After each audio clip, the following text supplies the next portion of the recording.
was offered for me to speak, y'all can't afford it.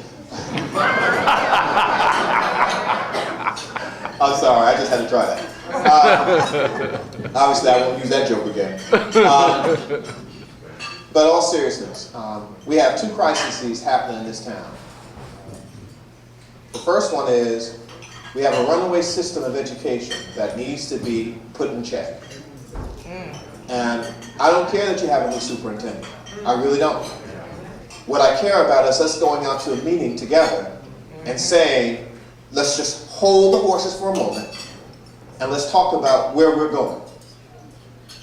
Now, we have commissioners for education here. Most of us are commissioners for education, but we have some who we've elected and selected to keep a watchful eye. If you don't believe that we need to have that conversation, that meeting, where we sit down and say, where is education going, then it is a runaway train that we're never going to catch up to.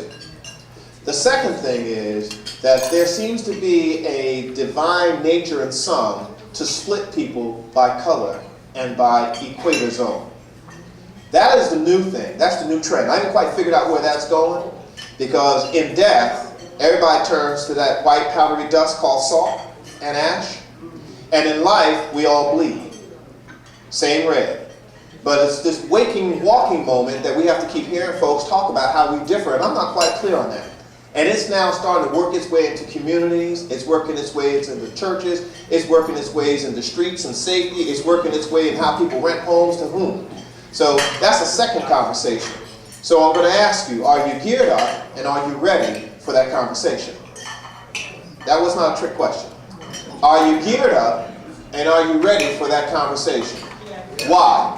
You just voted on November 4th of 2008 for change. You just did it.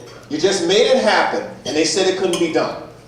So if we're not ready to fulfill that request, we might as well take back our vote. But if you are willing to move forward, folks, we got to have that conversation.